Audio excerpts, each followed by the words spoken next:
from this private bank called the Federal Reserve, which is a private bank owned by individuals, incorporated in Delaware.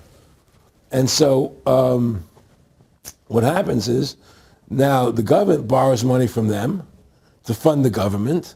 Then the government says, well, we have to pay these people interest. How are we going to pay them interest?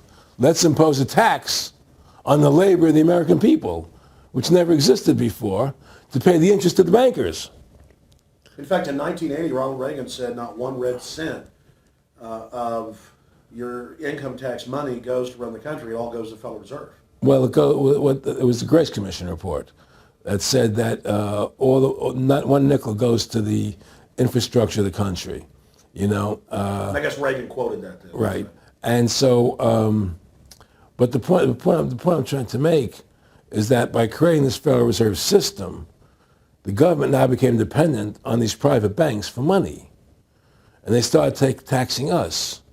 You see, and so now what happens is that in 35, I believe it was, Social Security started.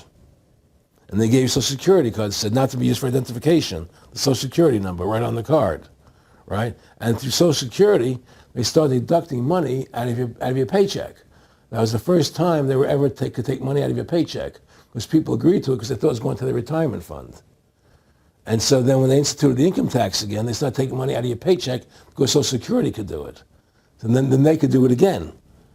You see what I'm saying? And so now they've even taken control of the tax payment itself. I mean, literally like you're a slave. They're taking it right there when you make it. Exactly. They don't even trust the public enough to send them a check. Yeah. Right. So they take it out automatically because they know people aren't going to want to pay it.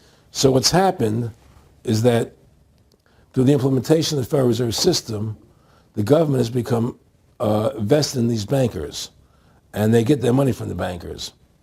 And so then they impose a tax on us, which makes us more slaves, makes it more difficult for us to survive, right?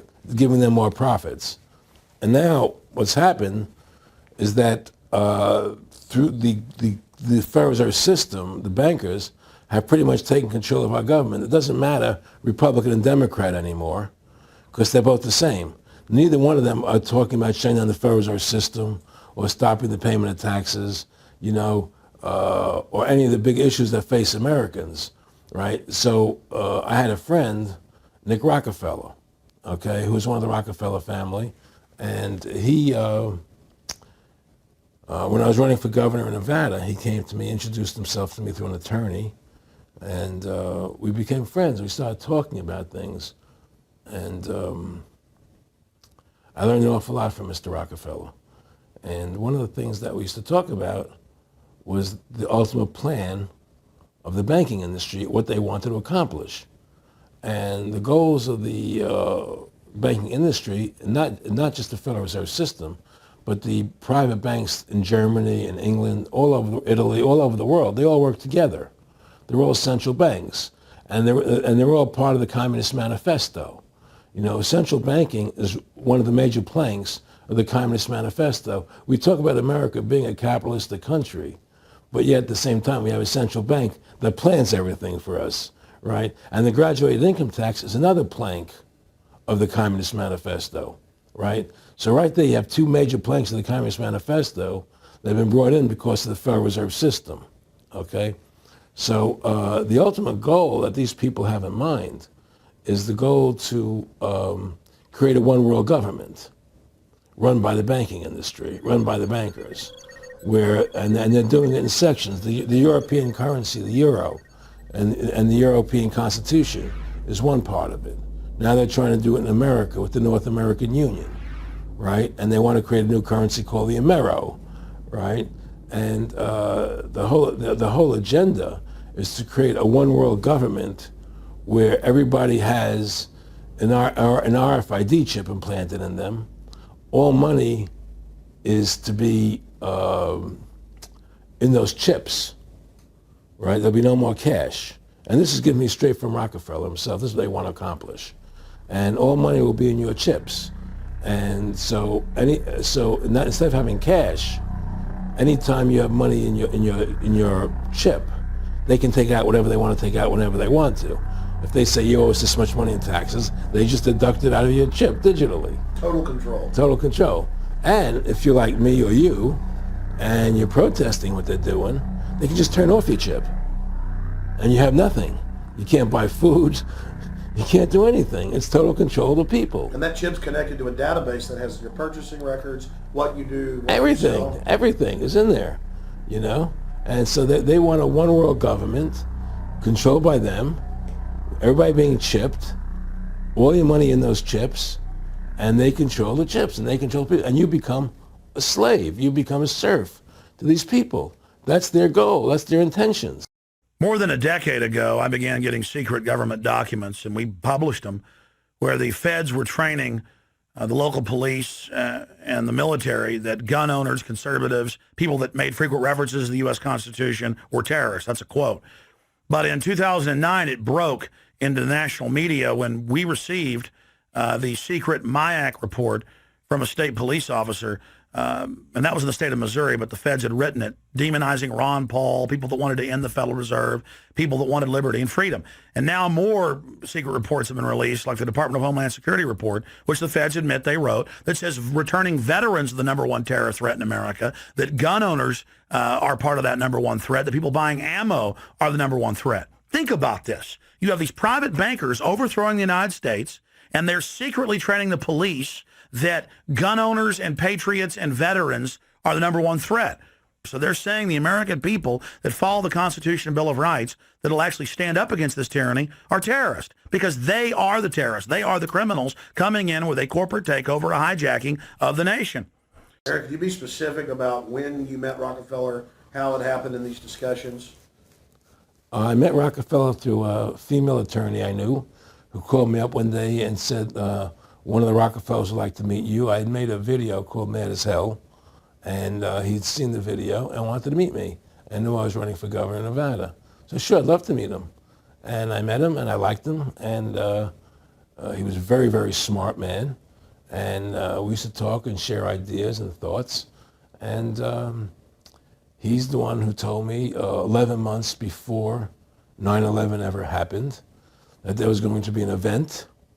Never told me what the event was going to be, but there was going to be an event, and out of that event, we were going to invade Afghanistan to run pipelines from the Caspian Sea. We were going to invade Iraq, you know, to take over the oil fields, establish a base in the Middle East, and make it all part of the New World Order. And we'd go after Chavez in Venezuela. And sure enough, later, 9/11 happened, and I remember he was telling me how how you're going to see soldiers looking in caves for people in Afghanistan and Pakistan and all these places. And there's going to be this war on terror, which is no real enemy. And the whole thing is a giant hoax, you know, but it's a way for the government to take over the American people. He told you it was going to be a hoax. Oh, yeah. Oh, yeah. There's no question. He says, there's going to be war on terror. And he's just laughing. There's no, who are we fighting? I mean, why do you think 9/11 happened and then nothing's happened since then? Do you think that our security is so great here that these people who pulled off 9/11, who were able to, can't knock down another plane? Come on, it's ridiculous. 9/11 was done by people in our own government and our own banking system to perpetuate the fear of the American people into subordinating themselves to anything the government wants them to do. That's what it's about, and to create this war, this endless war on terror. And that's why and that was the first lie. And the next lie was going into Iraq, you know, to get Saddam Hussein out with his weapons of mass destruction. That was the next lie. Now, specifically, this was a little over 6 years ago. This was 11 months before 9/11. Yeah. And Nick Rockefeller, who's a lawyer, he's become your friend over the previous years, and he's saying to you that there's going to be this big event, and then out of that we're going to have a war on terror, and it's just going to go on and on. Right, an endless war on terror without any real enemy. That you can never define a winner. And did he say that it's going to be perfect because you can't define an enemy? It just goes on Yeah, and on? because you can't define a winner. There's no one to beat, so it goes on and on forever. And they can do whatever they want. They scare the hell out of the American public. Look, this whole war on terror is a fraud. It's a farce. It's very difficult to say it out loud because people are intimidated against saying it. Because if you say it, they want to make you into a nutcase. But the truth has to come out. That's why I'm doing this interview. The fact of the matter happens to be that the whole war on terror is a fraud. It's a farce. Yeah, there's a war going on in Iraq because we invaded Iraq. And people over there fighting, But the war on terror, it's a joke, And until we discover what really happened on 9/11 and who was responsible for 9/11, because that's where the war on terror emanates from. That's where it comes from. It was 9/11 that allowed this war on terror to begin. And until we get to the bottom root of 9/11, the truth of 9/11, we'll never know about the war on terror.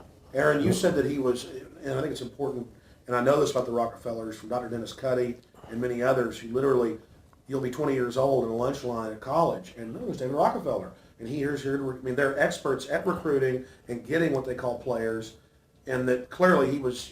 I mean, I want to make it specific and just get you to reiterate what you said last night about you got 30% of the vote. You were having an effect. You made mad as hell. They knew that you'd started the Constitution Party. Yeah. They knew that you were somebody who was taking action and getting things done. You'd already made some big films, had a lot of other successes. Right. So they were trying to recruit you, and didn't it come down to the point of, hey, we are here to recruit you, and don't worry, your chip's going to say, don't mess with us. This guy's don't touch. Yeah, yes, that did happen. I was definitely being recruited, but it's more subtle than that. Well, in your words, just go through the process, and then what he said. Well, what it is remember we were friends, and we used to go to my house a lot. We'd have dinner, we'd talk, and he'd tell me about business investments, how you get involved in, or they would help me with this business investment or that business investment.